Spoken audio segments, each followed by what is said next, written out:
And what preceded the Industrial Revolution was the Enlightenment and Scientific Revolution. And what I argue is that what we're in is not the second Industrial Revolution, but actually the second Enlightenment.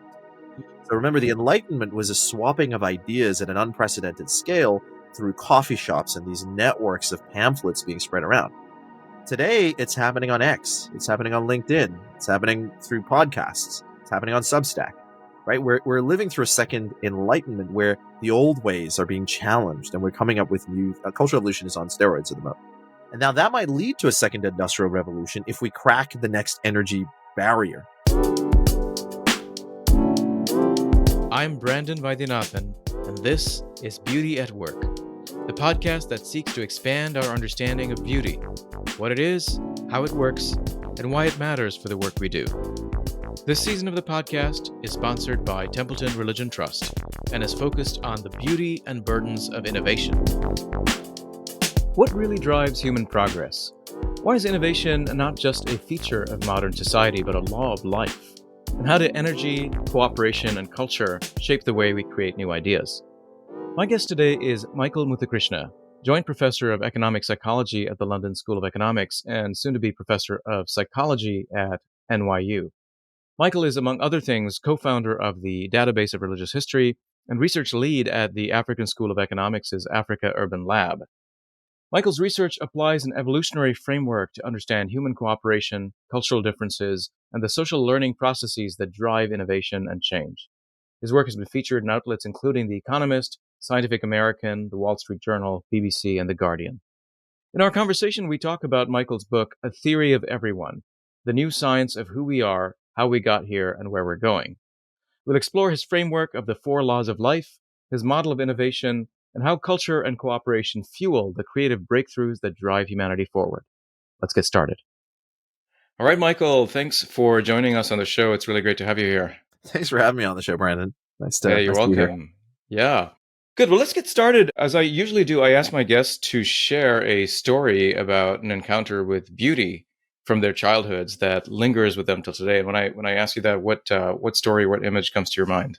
So, you asked me this yesterday, so I had to think about it. And actually, the first thing that came to mind, I couldn't think of anything better, was so when I was a child, we lived in Botswana. We used to go camping out in the Kalahari. And, even in Gaborone, the major city, there's, it's not light pollution like in London, but there's enough.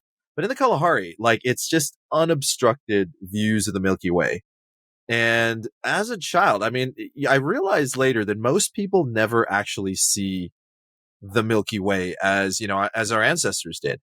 And when you're looking up at this just magnificent, just beauty of the sky, of the stars, and you realize your own significance or insignificance. You realize all of the fights you're having with your friends and relatives, and all of the the politics. It's just happening on this tiny little planet, one of billions in the Milky Way, one of many galaxies in the universe.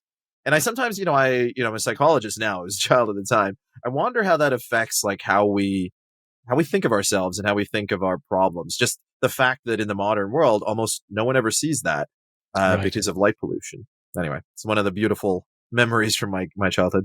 Yeah, there's certainly this, it's really sort of a textbook example of awe, right? Really pulls you out of yourself and makes you feel, small in the face of the vastness of things. And you lived in a lot of different countries, and you've had such an interesting journey, even professionally, from engineering to your work now at this sort of intersection of psychology and economics. Could you talk a little bit about that journey and perhaps what led you to your current field of work? Yeah. Okay. So, my family's from Sri Lanka, and, like I said, I spent a lot of my early childhood in Botswana. It was an interesting time actually while we were there. So that was, the end of apartheid, and it was the 90s, as, Mandela comes into power. And I remember everyone was so excited about the possibilities, which, now if you look at South Africa, we're never really met. But, after that, we lived in, I've lived in Papua New Guinea, lived in Australia, lived in Canada, lived in the States, now live in the UK. In terms of my intellectual journey, I guess maybe living in these different places, and I guess maybe even, seeing the Milky Way, I was really interested in big questions. I was also, I was a bright kid, right? So I was one of the top 500 students. I graduated high school in Australia, and I was one of the top 500 students. So everything's open to you. So you're what am I going to do with my life? What's the, what's my imprint on the world? How do I leave this place a better place than the way I found it? And so I thought, look, what are the biggest problems? They seem to me they were in philosophy, they were in theology, they were in physics, and they were in human behavior. And so I thought, I'm going to study one of these things. And I took courses across all of those trying to figure this stuff out. And I settled on psychology because it seemed like, my brother's a physicist, and we have this joke about, who's studying the more fundamental science. And he's like, Right. what he would say to me is, what could be more fundamental than, the beginning of the universe? Like Hmm. he studies inflation. And I was like, what's more fundamental than that is why you even want to know. Right. So it's not, Right. it's not in fact the physics. It's humans. Every endeavor is human. But I'm big on risk management. So I was looking at the data on, do psychologists get jobs? Are they well paid? I was like, ooh. So I Right. thought, let me study something actually useful alongside that. So I did a dual degree in engineering. So I figured, it's engineering or law or finance or business or something like that, and or maybe medicine. And I thought the most portable of all of these was probably engineering. And I've been programming since I was like 7 years old, and so I was like, this will be fine. But I was mostly interested in human behavior. And then I got kind of frustrated, if I'm being honest. I got frustrated with psychology, especially like taking such a wide array of subjects. I was sitting in on biology and physics and so on. And I was like, this is a semblance of science, but you can't do science unless you're building up a kind of theory, right? We don't seem Right. to have a theory of human behavior, and I'm seeing a lot of advocacy placed over the actual science. And so I got really frustrated, and I ended up focusing on cognitive psychology, and then basically throwing myself into engineering. So I was working on smart home designs. I was working on audio Hmm. interfaces for audiology. I went part time in my degree and just started working. And then I had this kind of pivotal moment. So as I tell the story in my book, A Theory of Everyone, part of it was that I watched Al Gore's documentary, An Inconvenient Truth, and I started to think about, okay, is this climate change thing? Like, is this real? I'm skeptical as a person. My personality is a bit skeptical. I was like, is this a real problem? Like, if what he's saying is true, we're in deep trouble. Deep trouble. We need to do something about it. And so, I started reading the IPCC reports, and I was like, okay, this is legit. But then I went to the Pentagon reports, and I was like, okay, look, military defense, these guys have got to be on the money. And they're like, oh, okay, we're in trouble. Like, we're going to see wars over water. We're going to see mass migration with displacement. And then I was like, okay, well, what's the solution people have? And it was like, oh, we're gonna mitigate. We're gonna get people to take, people weren't talking about flights at the time. We're gonna get people to turn off lights. And I'm looking at the numbers, and Right. I'm looking at like where energy goes and and I was like, this makes no sense. Like, Yeah. even if we achieved like everything people are claiming, like we actually slow the economy to save the planet, we're done for. Like, this is done. So I was like, and why aren't we focusing more on, the consequences? Like, how are we going to live in a climate changed world? And so, I was like, what we need. And so then again, as I started to think back to my life living in all these different places, I realized that, culture seems to be this thing that it's the water you swim in, and you don't really see it until you're in different water or you're taken out of the water. You don't realize the things that are American until you're, in South Asia. And you don't realize the things that are South Asian until you're in Africa or something. You don't really see your house unless you're on the outside. So I thought I want to work on this problem. One of my options was, so I had a job offer from Microsoft. So that was one pathway for me. Another path was, I was going to go to grad school to work on smart home designs. Like, I was just really interested in smart homes. But then I thought, okay, yeah, but what's the end path here? And I'm like, I'm going to make a bunch of money and then I'm going to die. And I mean, what was that all for? Like, what's the limit to this? Let's say, I always think of so there's when you solve mathematical problems, one of the things that you try to do is you look at the edge cases, like you start at the ends and you solve those cases, and then you kind of move it. So you kind of, I take these to its conclusion. I'm like, okay, so where would this lead me to? And I was like, this is like, let's say I become the wealthiest man on earth. Then what? And I'm like, okay, I want to do something. Like, I want to actually try to solve a problem before I go, because I'm going to die. We're all going to die. What does it matter? King and pawn go back in the same box. I had this realization. People don't understand culture. It's core to a lot of these decisions. It's leading to bad foreign policy. It's leading to an inability to work together on global problems. We need a better science of culture, because right now we don't have it. And in my work on smart home design, I realized that there's a branch of mathematics called control theory, which is the math of feedback loops. And I thought this would be ideal for building up a mathematical theory of culture based on the bits of psychology that I felt like I could trust. Yeah. So I ended up, looking for people who were doing similar work, and I ran into Joe Henrich. He's very well known for coining the term weird, Western educated, Hmm. industrialized, rich, and democratic. He was the chair of human evolutionary biology at Harvard. He's works.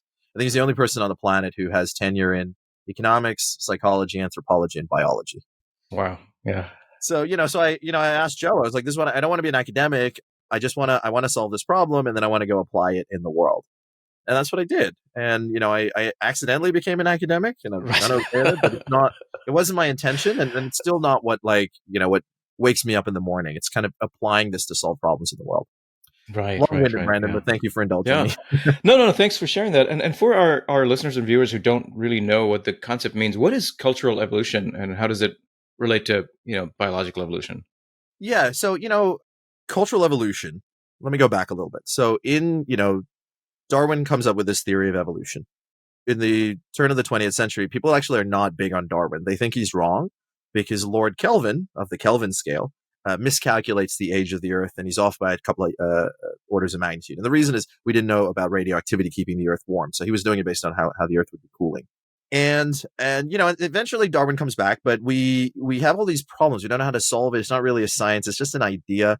We rediscover the Augustinian monk Gregor Mendel's work, so we have this kind of gene stuff.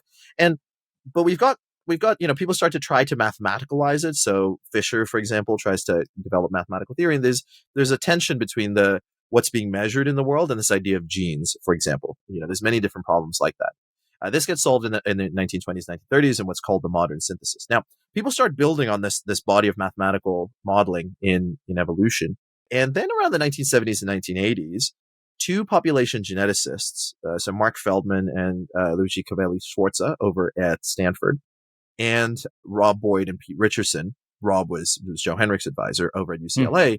So Rob's a physicist turned ecologist turned anthropologist, and Pete is an ecologist. So they start to build models and say, okay, under what conditions would an animal actually start to rely on information from other members of its species? And they lay out these conditions, which I can go through, but they show that social learning can evolve. So animals will learn from one another. But actually, there's a kind of zone within that social learning that leads to what we call cultural evolution. So it's an extension of evolutionary biology built on the toolkit that says evolution needs three ingredients. You need diversity, like variance. You need transmission. Genetically, that happens through genes. And you need selection. So you need variance reduction in the direction of more, skin color that matches UV radiation, not skin color that's too light or too dark, Right. And what they showed is that culture has this too. Mm. You get diversities of people doing all kinds of things.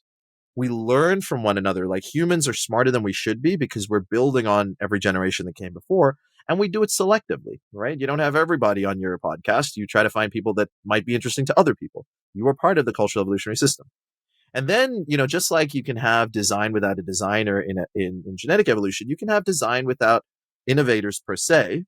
It's a little bit complicated, but you can have it without innovators per se, a kind of collective cognition, a kind of collective computation that we call cultural evolution.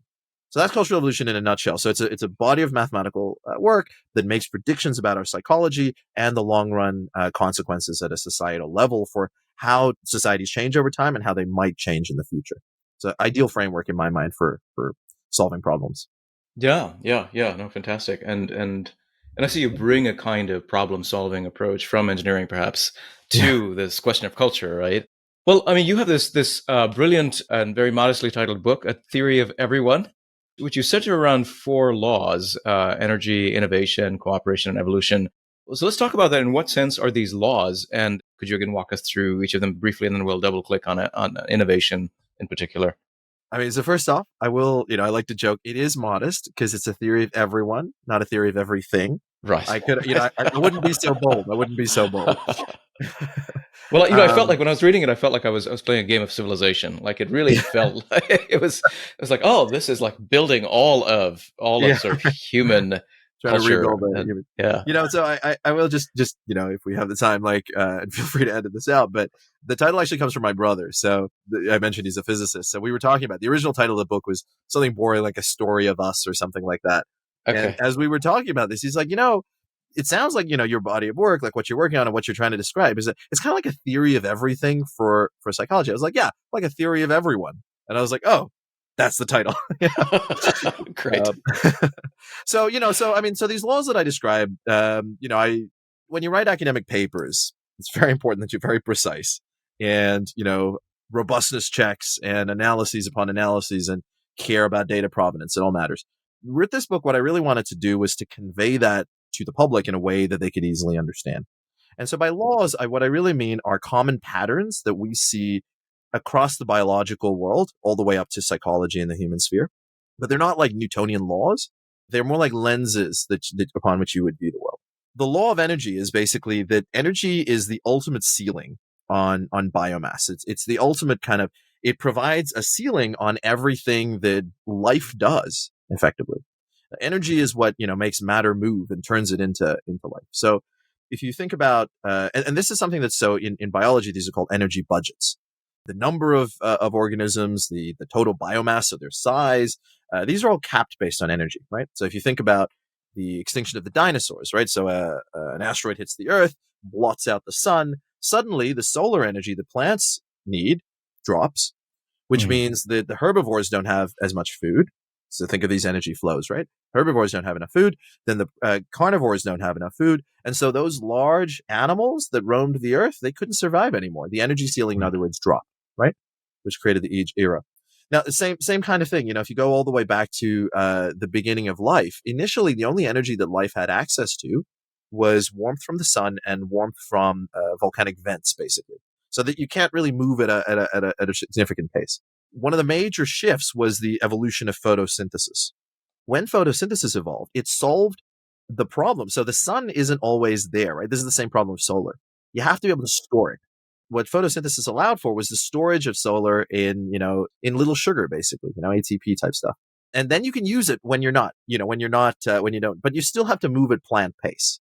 But this expansion of the energy budget, the ability to use that solar, meant that other organisms could begin to eat organisms. So rather than directly use solar power, they can just eat the organisms that are saving this as little packets of energy. So you see the evolution of predation. You see the evolution of eukaryotic organisms that have effectively an organism within them, right? That they've eaten and they allow to survive, right? Mitochondria. Anyway, so basically energy puts the ceiling on everything. And I'm talking about biology, but what I'm most interested in is humans. And if you look at just about every metric of human progress you can imagine, right? So child mortality rates, size of polities is an indication of cooperation, lifespan, even war-making capacity, any of these kinds of things, GDP per capita, if you like. Sure. It's kind of like it goes up a little bit over time because there were these early energy innovations. So one was the ability fire, right?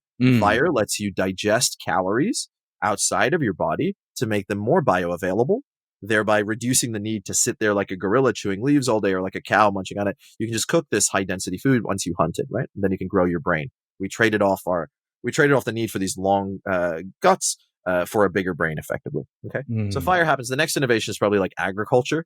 So a solar technology where, again, we've expanded our usage of energy to put to use. Instead of like hunting and gathering, we're harvesting and grinding, right? Where we're saying, okay, we're going to grow this stuff intensely in this region, and then you can expand the population. The biomass increases, right? The number of humans goes way up. But mostly everything's kind of flat. Everything's kind of flat through all of the things that you learned about as being very important, right? The Roman Empire, the Renaissance, the Enlightenment, the scientific revolution, everything, all those metrics, kind of flat. And then we discover a tremendous source of energy that puts to shame all of the, the agriculture stuff, all of the innovations there, the fire stuff. We discover stored sunlight. Right. We discover fossil fuels, right? So think about what fossil fuels are. Like coal is peat, like plant matter, which has been pressure cooked over millions of years into this black rock. It's a highly transportable, high source of energy, right? Oil and natural gas are produced by algae and zooplankton, again, kind of pressure cooked by millions of years. When we took that stored sunlight and put it to use, every metric goes way up. Like we are suddenly living in a brand new world. Our energy ceiling, in other words, increases. And everything we do today is in the shadow of the Industrial Revolution.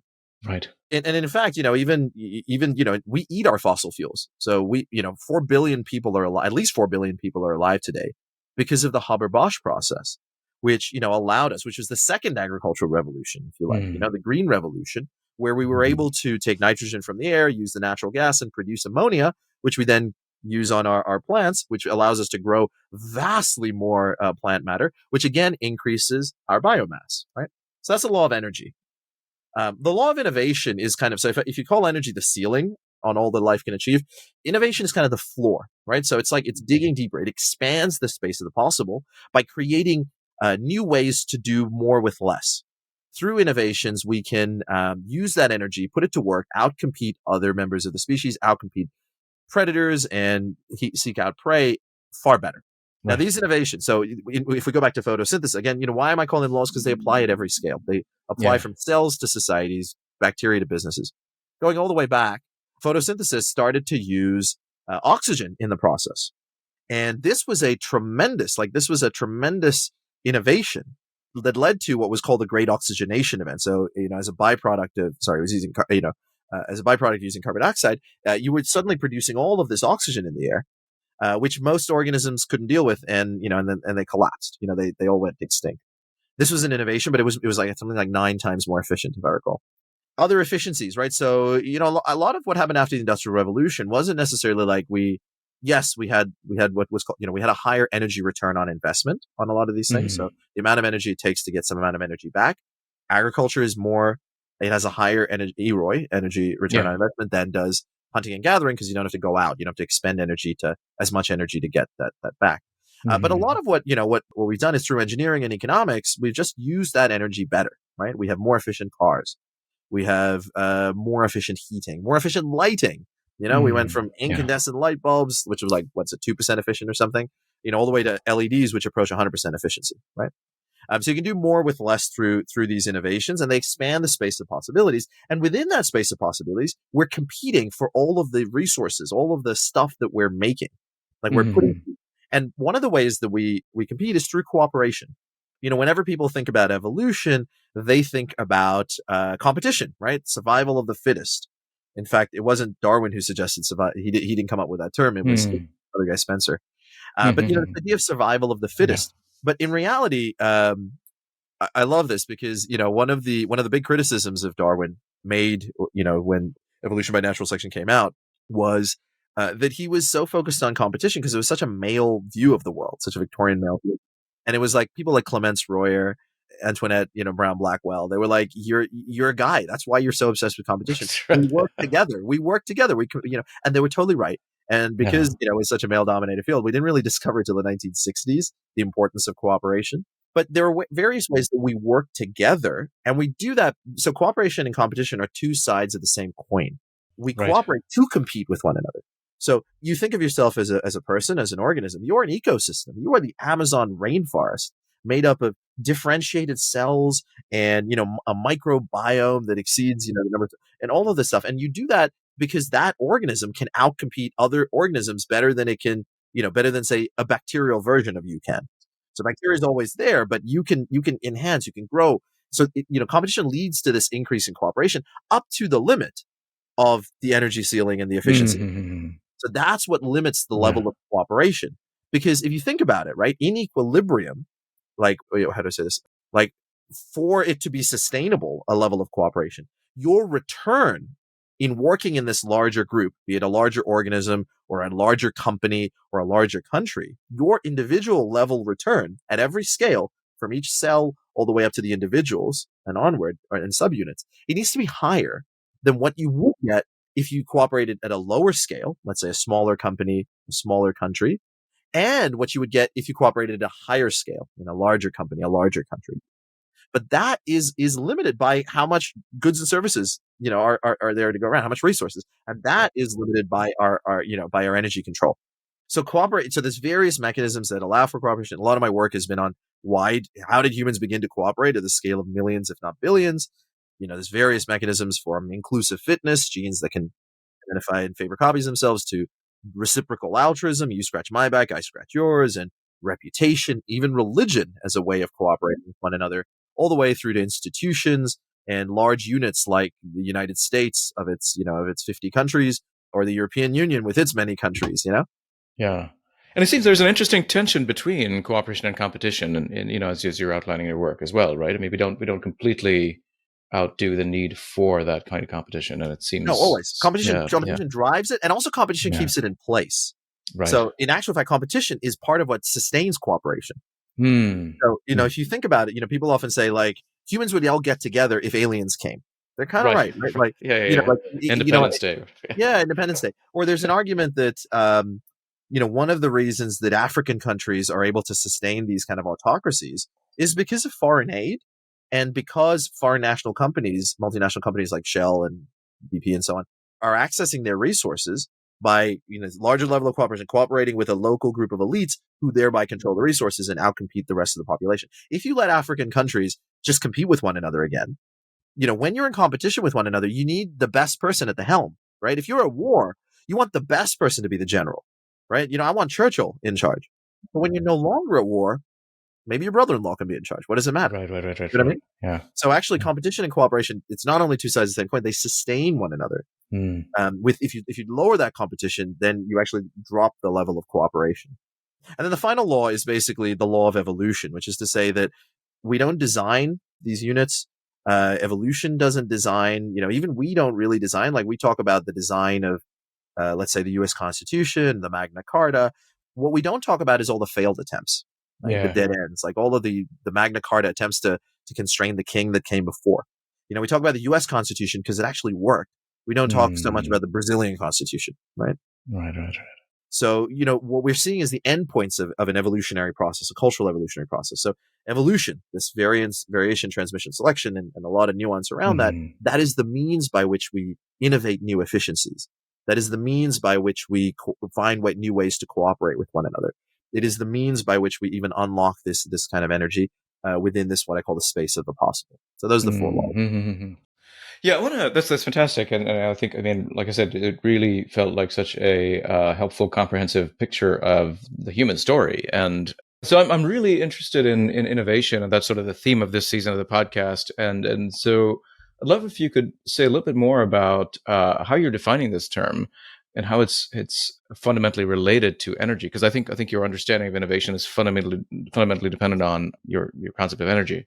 Yeah. So an innovation is, what I'm particularly interested in are innovations in efficiency, really, right? So ways of doing things brand new or better in some manner, right? The reason that Jeff Bezos is super wealthy is not because he bribed a bunch of people. It's because he made commerce, like just, commerce, retail commerce, way more efficient, right? Like, so, he aligned the supply chains, and he created these massive factories, one day shipping, he just, like, people might not like it, but people choose to shop at Amazon because it is just more efficient than your Mm. high street, your mall, right? Your local mom and pop shop. And as a result, just like as a new organism, a new apex predator emerges and wipes out the others, he just wiped out the malls across the country, right? This is a kind of innovation. Might not like it, but it's a kind of innovation in efficiency, right? There are other innovations in efficiency. Obviously, people think of technologies. They are all about doing the things you want to do better, faster, stronger. To quote Daft Punk. Sure. Yeah. But not always. When I say better, it's not always like better for you. It just, it Right. seems, it will outcompete. So we are talking to one another over a worldwide communication network, right? That is also in some ways harming maybe young people, if John Haidt is Mm. right about that. Hmm. Nonetheless, this conversation wouldn't have taken place if not for this technology. This exchange of ideas would never have taken place if not for this Right. technology. So, if we're being technical and, and if we go with, so what economists would call an invention, when an invention spreads, that is an innovation. I tend to call the invention the innovation and diffusion the spread. Whether something spreads is again, it's a matter of kind of these cultural evolutionary forces. Does it enable you to outcompete others better? Gun spread, steel axes outcompete stone axes because they're just better technologies for killing people or for chopping down trees. Now, the process of innovation from a cultural evolutionary perspective, I think, is very interesting and important. And, I've been meaning to write a piece about how this is really part of what AI researchers are getting wrong about intelligence. So Hmm. it seems that, when you think about innovation, you think of the innovator. Yeah. You think of the person who's kind of sitting down and just, coming up. They're coming up. They're the Einstein. They're just sitting there in their loneliness, maybe reading some stuff, talking to a few people, and they're coming up with some new ideas. And that's what pushes people forward, right? That doesn't seem to be what we see either looking at the historical record, which is kind of the cultural fossil record, if you like, or what the models are suggesting. Instead, what innovation is, Joe Henrik and I call it a collective brain hypothesis, right? It's a Right. collective process where really the computation that discovers new solutions isn't happening in here. It's happening by people picking up ideas from one another and recombining them in the head of a particular innovator. So if you think of, and let's say we didn't have Darwin. Yeah, Darwin came up with evolution, and we can see how he came up with it. He recombined several ideas. He was a breeder, right? He was a pigeon breeder, so he understood artificial selection. The genius in evolution and by natural selection isn't in the evolution. It isn't even in the selection. It's in the natural.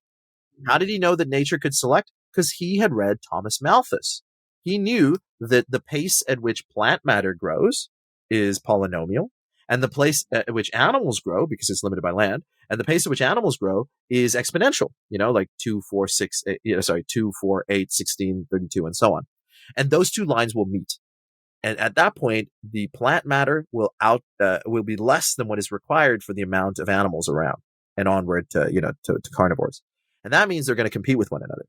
And he realized that in that competition, it wasn't random. Some are going to be better suited to that competition than others. And then he traveled to these diverse island archipelago, and he recombined that idea because he saw evolution at work. He saw these finches famously that matched the nuts on the different islands, right? And he read, vestiges of the natural history of creation, and he saw that over history, we can see these kind of small changes. So he saw artificial selection. He knew that we could turn a wolf into a puppy.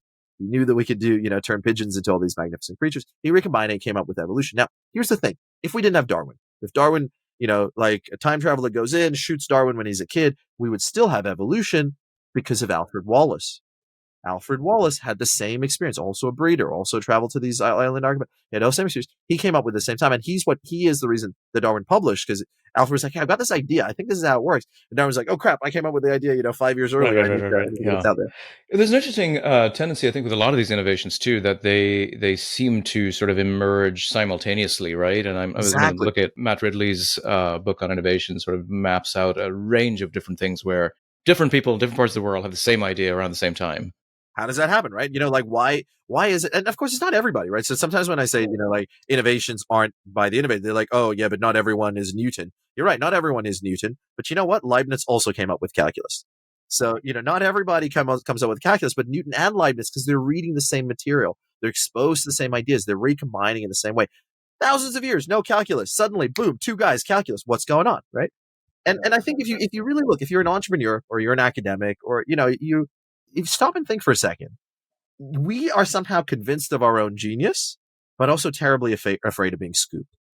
Like that, there's a tension there, right? Like if you think you're seeing so far ahead of everyone else, what are you worried about? No one's going to catch up with you, right? But you are, because everyone's reading the same stuff, so they're going to come up with similar ideas. But it also seems there's a tension there in relation to diffusion, because if your idea is so far out that no one can even understand it, it's not going to travel, right? And so I imagine there might be a lot of potentially successful innovations that just don't get picked up anywhere. Totally. Because the time isn't right, or the kind of legitimacy structure isn't there. And Yes, so right. there really seems absolutely. to be a fragile. Yeah. So balance when there. Edison came up with a light bulb, also simultaneous invention. So Joseph Swan came up with the light bulb at the same time in Britain. They formed a company together to avoid the patent battle called Eddie Swan. But at the same time, there were 22 other light bulb patents, right? It wasn't like just Edison and Swan. It was 22 others, at least 22 others. Now, they just had a better, the Edison screw, which we still call it the Edison screw light bulb. That was an innovation that led to his light bulb being favored over some of the other light bulbs, right? It was one of the innovations. So that, and of course you're right. Like I had a Palm Pilot back in the day. Sure. But only geeks had Palm Pilots, or a BlackBerry. It was waiting for this moment for the internet to be fast enough and the iPhone to really the iPhone wasn't the first smartphone, but it struck at the right time. So you're right. You're totally right. Yeah. Well, you do touch on this in your framework for innovation, the sort of compass model that you provide, right? And you talk about adjacent possibles and so on. Could you very briefly walk us through that model of? Sure. Yeah. So, I got to tell you, I try to be a good science communicator. I really do. But I could do better. And what I was really trying to do was like, how do I distill all of this research on innovation into something that's like you can use as a kind of framework? Right. And I put these letters together. I'm like, oh God, what do I turn this into? And actually it was my assistant Zoe who was like, I think I can make a compass. I'm like, beautiful, let's do that. Yes. It works. Yeah. So it kind of works. I use it with companies; they seem to like it, but I'm sure it can be better. Yeah. So the compass is really trying to give you some insights on, especially things that you might not think about innovation. C is basically innovations come through the collective brain. It's not just about finding 10x engineers. It's about finding 10x engineers who can work with one another in a collective manner, so you get 100x teams. So it's about it's about collective cognition. It's about finding ways to bridge gaps and make ideas more inclusive so that they flow from through to one another, right? O is off the beaten track. So, if a lot of the ideas are not doing the same thing. They're trying to do something a little bit different, right? You have to, what do they say? Like the definition of insanity is doing the same thing and expecting a different result, right? Right. So, companies often, they don't think about the fact that actually, let's take AI. Business as usual is not going to work. M, it stands for the magpie strategy, right? Magpies in folklore are known for like going out and looking for things and then recombining them, right? Sometimes I call this intellectual arbitrage. So the quickest way to be creative, I know Joe Henrik does this, I certainly do, lots of smart people I know do this, is you basically are looking for solutions in a different discipline, in someone else's head. The solutions to your problems are spread across the heads of many people. And that's, if you look across, the history of innovation, we see this constantly, right?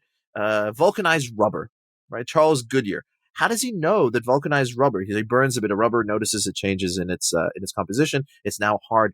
How does he know that that's useful? Because he was hanging out at the India Roxbury company, and he's got these misshapen rubber. He's like, they need to be harder. I don't know how to solve it. How many people burn rubber? Probably tons. But you have to have a prepared mind for it. You have to intention, and you can do this intentionally. How many Nobel Prizes in economics have been won by taking some idea from psychology? So there's ways to do this. P is the paradox of diversity. There's an elephant in the room. Look, there's a lot of discussion in London around diversity, but there's, look, the truth is diversity is fuel for innovation, because a lot of innovations are through recombinations of different ideas into something new. But diversity is also divisive by definition, right? If you and I didn't speak the same language, we're not going to be able to spread ideas and learn from one another, right? If I came to the UK, they drive on the left-hand side of the road, I'm like, the right way to drive is the right-hand side of the road. I bring my culture and I demand that I do it this way. It's not going to work. There's coordination problems. So this is the paradox of diversity, and there's different ways to solve it. You can solve it by, finding a common path, but also through translators and bridges, people trained in multiple fields, people trained in different areas, things like that. A, as you said, is the adjacent possible. So in evolutionary systems can't often make these massive leaps. Now, cultural systems can to some degree, often through serendipity or recombination, but that's because you can have horizontal transmission, like the way bacteria does. You can have this. Whereas with humans, so if we needed wings, like something changed, we needed wings suddenly to survive. No bueno, we're not going to get wings because they're just too far away. But if you need to adjust skin color, if you need to adjust eye shape, hair type, if you need to adjust even number of fingers is possible. These are adjacent possibilities for humans, right? The same in if you look, Cesar Hidalgo has this nice work on what he calls a product space, and he shows that companies and countries that go into industries that are kind of just adjacent to what they already do, that's what tends to happen, and that's what tends to work, right? You already are making wood chips, you can move to paper. You already do garments, you can move to high-end garments, or maybe other kinds of fabrics for the insides of aircrafts or something. So that's adjacent possibilities. The last the two S's are that because of these forces, it's often better to be social than it is to be smart, and certainly for society, it's better to be social than it is to be smart. So what I mean by that is high IQ is great, but a high IQ that isn't exposed to the problems of the day, that isn't exposed to potential solutions, it's not going to spread those ideas. It's like what you said. It wouldn't know, like it's too far ahead. It doesn't know how to bridge that gap. Right. Right. So you Right. have Right. to, Right. the social aspect, understanding the people is very important. And then the final thing is that, the sharing. It's essential that you create a culture where ideas can flow, and then you're sharing those ideas with one another. If people are like preserving the whole thing, the collective brain doesn't work. Yeah. Yeah. So that's, Yeah. No, that's it's very thousands of helpful. I mean, I papers. think it's a really helpful frame for innovation. One of the other things I was struck by was the very clear evidence that humans tend to be, at least in comparison to chimps, more imitators than emulators. And I wonder if there's a relationship between imitation and innovation, or at least it seems like there's a tension there, because if we're such fundamentally kind of mimetic kind of animal, then how is it that we are capable of innovation? I wonder if you might be able to walk us through that Horner and Whiten experiment on chimps and humans, and then say a little bit about the relation between imitation and innovation, perhaps. So the first thing is, the Horner Whiten paper is a lovely demonstration of how we have a bunch of recipes that we acquire from other people and we copy them without a real understanding. We feel like we understand it. What's called the illusion of explanatory depth, but we don't. So what Horner and Whiten did was they took some young chimps and some young children, and they gave them this box, right? And the box has a hole on the top and a hole on the side. And the experimenter like pokes a hole through the top and pokes a hole through the side, and in doing so is able to retrieve a piece of fruit for the chimps and retrieve a sticker for the kids. So, okay, experimenter pokes a hole through the top, pokes a hole through the side, hands it to the chimp. What does the chimp do? Pokes a hole through the top, pokes a hole through the side, gets its piece of fruit, happy chimp. Then the experimenter does the same thing, hole through the top, hole through the side, hands it to a child. What does the child do? Well, pokes a hole through the top, pokes a hole through the side, happy child, it's got a sticker. Now in the key variation, they use the same box, but now instead of a kind of opaque box where you can't see what it is, the box is clear. It's completely transparent. And you realize that first action is a kind of ceiling, like it's the top compartment. It doesn't do anything. The only action that retrieves the fruit and the sticker is that second action, the side hole. But again, what the experimenter does, they poke their hole through the top and poke their hole through the side. Now, when you hand it to a chimp, chimps are smart. I don't know if you can watch them scrolling on Instagram or solving working memory. They're smart, right? They're like, forget that first action. I'm going straight for the second action. I'm going to get that piece of fruit, and they get their fruit and they're super happy. But when the experimenters poke the hole through the top, poke the hole through the side, and hand it to the child, what does the child do? Pokes the hole through the top, pokes the hole through the side. So now kids are not stupid, like completely stupid, but they often assume, unless they have other reason to think otherwise, that adults know what they're doing, and they want to do it the same way, like because the world is way too complicated. Like you walk around engaging with technologies that may as well be magic to you. Right. Like how does a Right. computer work? How does it talk to the router? How does this thing produce an image on the screen? How does it happen in real time? Like who knows, right? Who Right. knows? Right. But like how to use it, and you do it because you've copied a bunch of recipes. You brush your teeth a particular way. You eat 3 times a day. You sleep for 8 hours. You do all these things because that's how it's always been done, and you don't realize it. You don't notice it until someone else does it. But here's the thing: remember what I said about evolution? 3 ingredients: variation, transmission, selection. You have to have faithful transmission for an evolutionary system to work. Otherwise, it's too noisy. Like, if mutation rates are way higher, as they are if you're doing your own thing, or genes were suddenly mutating, it wouldn't work. So that's an essential component of the cultural evolutionary system that we copy without fully understanding. Now, to get to your second question, which is, well, then where do the innovations come from? That leaves kind of 3 ways. So one is, accidents. Like when you copy things, you don't copy them exactly. And sometimes you serendipitously discover something brand new, right? Lots of innovations. Velcro, vulcanized rubber, as I said before, artificial sweeteners, Teflon, famously 3M. penicillin. Yeah. All of these things. These are all accidental innovations. But there's also like recombination, right? So yes, we're copying faithfully, but we have different sources of information. We study different disciplines. Rob Boyd was able to solve some of the math in evolutionary biology because of his training as a physicist. He knew how to handle certain types of reciprocal equations because you have to be able to do that in physics, right? And so the serendipity, but then of course we're not like, we do develop, like the collective brain makes the individual brain more intelligent. Like we are smarter because we have a bunch of tools and ways of thinking that make each of us brighter. Beyond, like, it's not just our genetic capacity. And yes, there are individual differences between us for a variety of reasons, not just genes, but exposure to your prenatal environment and pathogens and lead and, all those kinds of things, but also, and, just your home environment, but also simply because over time we have a bunch of new skills that make each of us more intelligent. And that gives us partial causal models of the world that allow us to operate and make things better. So you kind of understand how your router works, or your stove works. If you turn it on and off again, that often will fix it, right? Because you have a partial causal model of the world. And I can give you examples of how it makes us more intelligent, but reading obviously, but also like counting. These are cultural skills, not like human skills. Right. Yeah. No, that's very helpful. Yeah.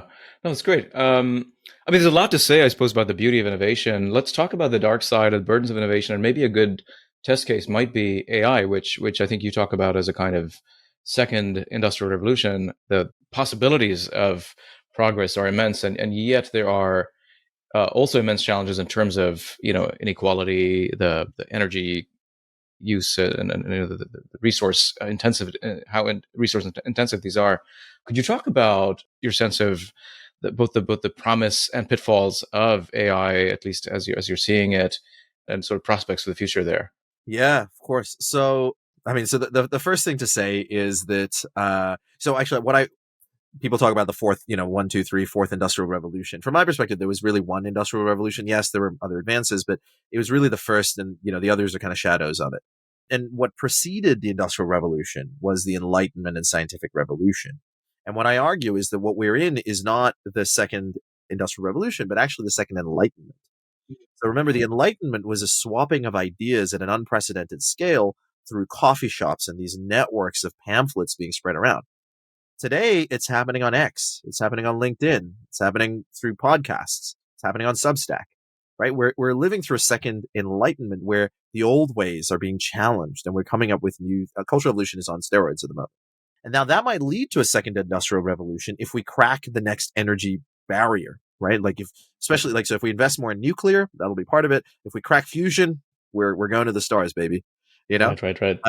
So that's, I think, the kind of moment we're in. And I agree with a lot of people who think that this is probably the most important century in human history, because this is the century where we either destroy ourselves or we head to the stars. Like there's two paths in front of us, And so that's the thing. So once the scale of cooperation hits a certain level, our capacity for destruction just goes up with it, right? There's been a decline in violence. The Pinker wasn't the first to say it, but he's most noted about it. There's been a decline in violence, but there was also been blips. World War I and World War II. From my perspective, and from the perspective, I think, cultural evolution, these are not blips. They're part of the same process. As we cooperate at a higher scale within those cooperative units, within, let's say, the United States, within the European Union, within the UK, whatever, people are less likely to kill one another, right? There's not a lot of wars going on within the United States. But if a war breaks out, it's now between two larger units or multiple larger units. So that's one part of it. But also as technology advances, our capacity for good and our capacity to just destroy everything has gone. Our weapons, like, fusion bombs, we can obliterate ourselves immediately. obliterate it all. Yeah. So going back to AI, AI is an example of this, right? So first off, we're making a big bet. We are putting a whole bunch. Thankfully, we're investing in a lot more energy as well, so that'll be great. We're restarting nuclear reactors. We are, grabbing solar where we can. We are doing, firing on all cylinders, because the training of these models. So one of the things about, human brains versus these, AI brains is that, first off, training and inference is one and the same for humans.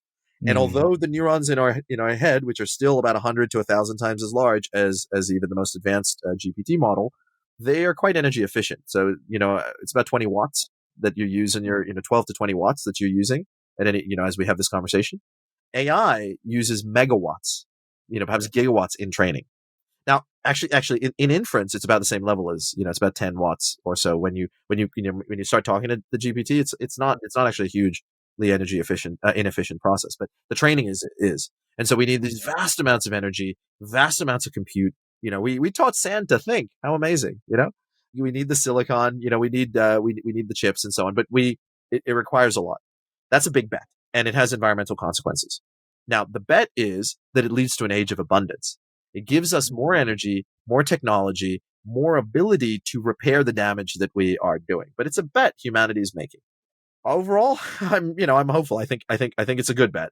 I don't know if this generation of AI is the right move, because, like I said, I think there's a fundamental misunderstanding of the way that intelligence works, which is an ongoing conversation I have. But I think once we crack a few of these things, we are going to see there's no principled reason for why, or at least we have not discovered a principled reason for why wet computing in our brains is fundamentally non-recreatable in silica.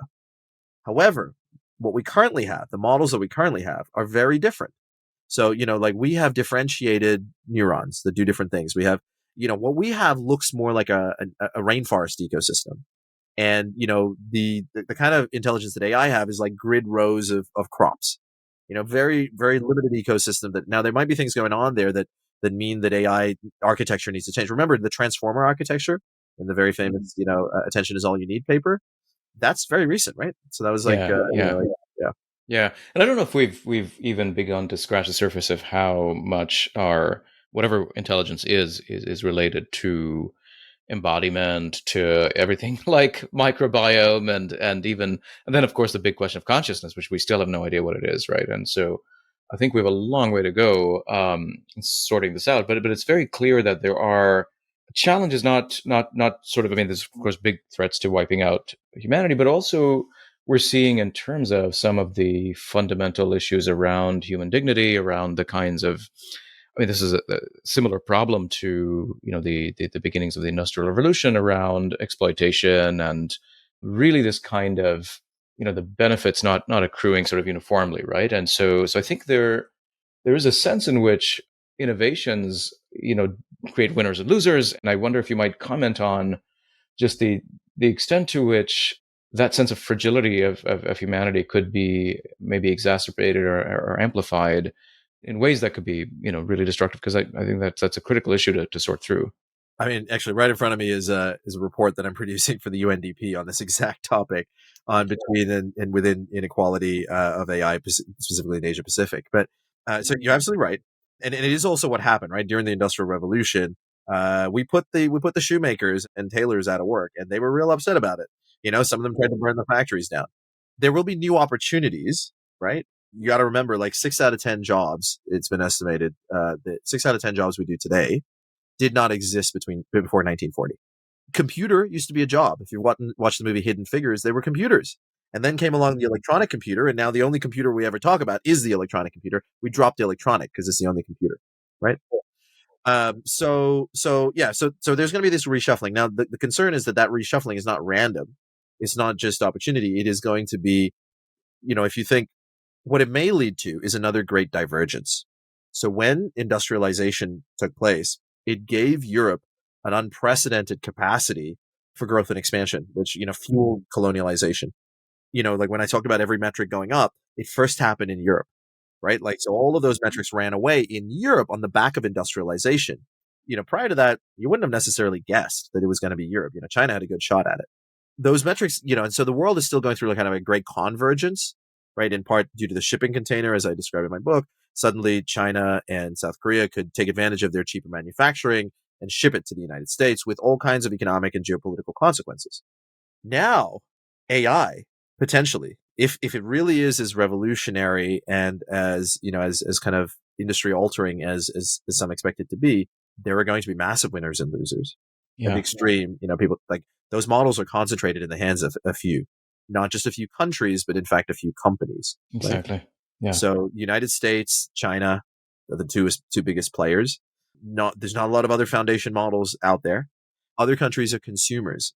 So we really have to think very carefully about strategic investments and policies that allow for countries to solve their problems with access to these models, right? So there's massive leapfrogging potential here. Yeah. It's an overused term, but if for the longest time, we waited for electricity to spread across the African continent. Solar panels are potentially closing, are helping closing the gap. Or a better example is perhaps telephone lines. We waited the longest time to like give telephony and internet to remote areas of the globe. Thanks to the cell phone and now I suppose Starlink, we have access to the internet in the most remote regions, right? And it leapfrogged the need for all of that infrastructure that happened before.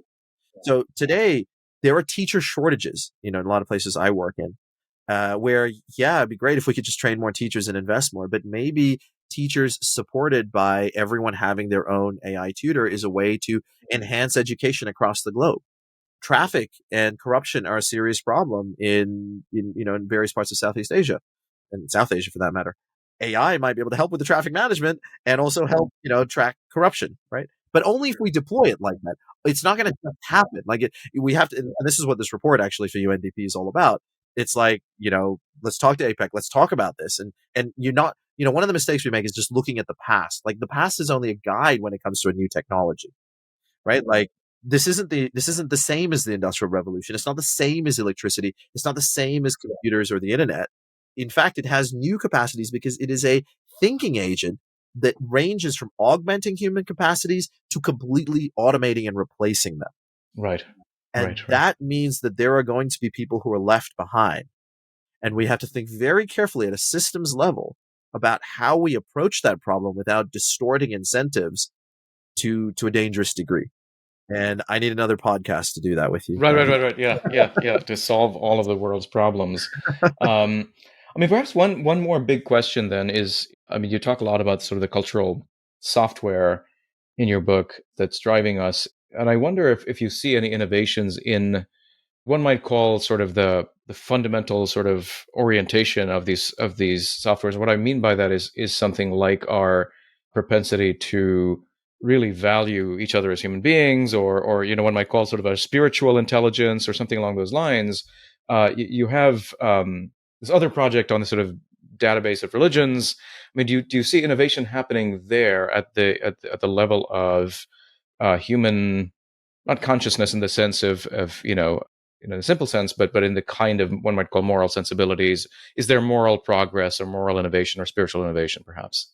Yeah, I mean, progress is relative, obviously. I mean, I have my opinions about what Sure. constitutes progress, but I also recognize that I'm coming from a very specific, largely Western Christian tradition, and that's what I impose on the way I think about these problems. But there has been, right? Different, religions, the major world religions have a lot of similarities compared to smaller religions because that is what enables a religion to become a major world religion, right?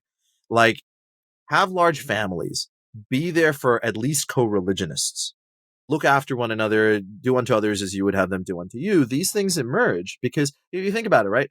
Quakers, they, have kids at about the same rate as the US population, which is, it's not amazing. Now there was an offshoot of the Quakers called the Shakers. Do you know any Quakers, Brandon? No, no, Quakers, no. No Quakers. Okay. Yeah, Well, people speak, I yeah, have a few yeah, Quaker yeah. friends. Nobody has Shaker friends because the Right, right, Shakers, right, right. the Yeah, Shakers believed in yeah, celibacy for everyone. They only grew through adoption of children. That is not a strategy. Now, if you yeah, contrast the Shakers with the Mormons were also an obscure cult. But if you're practicing polygamy in large families, you're making the big leagues, baby. And yeah, they yeah, yeah, did, right? They yeah, did. yeah. Now, these are examples of traits that religions possess that allow them to grow. Now, that's the baseline. Now, within the major world religions, there are differences. There are differences in what is believed, and there are differences in how society gets structured on the back of that. I'll give you two examples. Now, it's not always practiced this way, but most of the time, two claims really led to the spread of Christianity as a major world religion. Two claims. This offshoot of Judaism. Judaism is not a major world religion. We care about it a lot in part because of its link to Islam and Christianity. But one rabbi, son of God, he comes along and he says, well, I mean, first innovation comes from Judaism, and that innovation is, it's not, so before, remember, is your God better than my God? Nobody knows. It's not that I don't believe in your God. I just think my God's better. And you know what we're going to do? We're going to head to the battlefield and we're going to see whose God is better. That was how it worked. And if you want to be like, oh, turns out I'm worshiping Right, Zeus now, you know, right, right, but Judaism makes an interesting claim for monotheism. They say it's not that your God is better than my God. My God's better than your God. Your God doesn't even exist. right, right, Hear, O Israel, God is one. Okay. right. And, if Yeah. you look, there's two books of Genesis, right? You've got Adam and Eve story. And then, Hmm. you've got the 7 day story. The 7 day story is written during the Babylonian exile because they want to show that all those Babylonian gods, the sun and the moon. No, no, no. Our God made all of those. They're not Right, right, gods. They're right. just things that our God made in his spare time. It took him a Yeah, day, just built it, right, right. like, so that's, so that's the first thing. The second thing is, the idea of spreading that religion beyond, so it doesn't have to be like through birth. To be Jewish, you got to have a Jewish mother. It's not so much Right, about the conversion. There's a spread in part by Paul, spreading around, and this is a major shift, and it goes alongside a few really radical innovations. Love your enemy. right. You don't find that. You don't Yeah, find that in many words. You kill your enemy is what you find more right, right, right, commonly. right. Exactly. Love your Yeah. enemy? That's bizarre. That's wild. That's crazy. Is one thing. Now, the other thing that happens in Christianity, and Jonathan Schultz and Joe Henrich have done some really great work on this, is the banning of cousin marriage and the restructuring of European families. So around the world, people married their cousins, some at very high rates, right? Like Pakistan, rates are like 50, 60%. In some communities in Britain, rates are at 90% marrying their cousins. Yeah, At that yeah. point, by the way, you're approaching the marriage of half siblings, really. It's not great for genetics, but actually it's not just the genetics. It actually seals off communities from one another, right? If you're only marrying, first off, endogamous marriage, so marrying only your co-ethnics, that seals off the community, but ethnicities can be large. When you're marrying only your cousins, there's only a limited number of family members to marry. It cuts you off from the rest of the world. Cuts you off from the rest of the world. And it leads to tribalism that undermines states. So what happened in Europe, the idea of a traditional family, there's nothing traditional about it. Most human societies have family webs. Your uncle is related to you in a variety of ways because, two sisters got married to two brothers and then their kids got married and, it's some wild stuff going on, right? Whereas in Europe, because of the banning of this of cousin marriage and the restructuring, we get mom, dad, aunts and uncles, grandparents. You get this kind of family tree instead. Now, what happens? What happens is that European tribes disappear. Like now, I live in the UK. Where are the Angles? Where are the Saxons? Where are the Vikings? Where are the Norse? I'll tell you where they are. They're all married to one another. They're gone. The tribes are gone. They're all married to one another, right? So Europe destroys that. And that is the basis. So remember I was talking about scales of cooperation? Those lower scales undermine higher scales. If you're favoring your friends and family, it undermines states. That's what we call cronyism. That's what we call nepotism. That's what we call cronyism. Yeah. So in these other places, democracy often doesn't work because tribes dominate as the optimal scale of cooperation. Europe destroys those, and it leads to all kinds of other beliefs that are not found around the world. One example of this is impartial application of the law. That is not what we find. Like other countries try to replicate this, but in practice, it just doesn't happen, right? There's a psychologist, Franz Trapenau, and he has this really interesting set of data. So he asked people around the world. He says, you're driving in a car with your like cousin. Let's say your cousin, right? Could be a brother, could be a friend. Driving the car with your cousin. No, let's make it a friend because it makes the story. Like you're driving in a car with your friend, and he hits somebody. The lawyer comes up to you and says, "Listen, you're the only other witness. If you lie, the friend gets off." Questions are this: should you lie for your friend, cousin, family member, whatever? Does your friend have an obligation? An expectation that you can lie for? Does your friend have an obligation, and would you actually do it? Right. Now, if you ask a lot of Scandinavians, for example, right across Scandinavia, they're like, "Of course not. I would never. It doesn't matter if it's my brother. They did something wrong. Like they have to face the punishment." Yeah. Latin America, the opposite, Exactly. or in Africa, the opposite. It's like, what? The law? Yeah. Who cares about the law? That's my friend. Yeah. That's my cousin. That's my brother. That's my whatever. I'm not going to lie for. Of course I'm going to lie. Like I'm going to tell them any story they want so they don't have to go to jail. So now, is that spiritual progress? Is that moral progress? It's tricky, right? From my perspective, yes, it is moral progress. It has led to higher scales of cooperation. And from my perspective, working together at a higher scale is both a secular and religious goal that is shared, right? Our ability to cooperate and coordinate with one another at a higher scale. And in order to do that, you have to do away with some of these lower things, but it comes at a cost. And I think we need to mitigate some of this, like loneliness. But of course, it makes you a worse friend, right? Europeans, Scandinavians are worse friends. They are worse family members because they're not going to practice loyalty under all circumstances. Okay. And we often also think, remember the tensions we talked about during this call, we also think about being there for family and, la familia è tutto, like family is everything. We think of this as a virtue. But in fact, yes, it is a kind of virtue, but when expressed against the competing, let's say the state or institution or higher scale of humanity, it is in fact the source of corruption and the source of poverty in many places around the world. Yeah, loyalty and corruption are, deeply, yeah. Yes, we have made spiritual progress and religious progress, but I think, one of the things, remember I said competition is part of this? I would love to reignite the competition between, religious worldviews. And I think there's a moment right now. I think we need to be able to talk to one another about what we really believe and think through the consequences of that. Obviously, no, we're not coercing one another. Without the wars. Without the wars, exactly. Without the wars, an intellectual discussion around, because, in the Vatican, for example, you and I were there. I don't know if, but we met each other there at one point. Right. One of the things, no, actually, it wasn't with you. It was a different time at the Vatican. While I was there, I had the chance to talk to some of the bishops, and I said, look, as a church, we look backwards so much. We want to know what Augustine said. We want to know what Aquinas said. We want to know what the doctors of the church said. No. What we should care about is what the Aquinas and the Augustines of today have to say about today.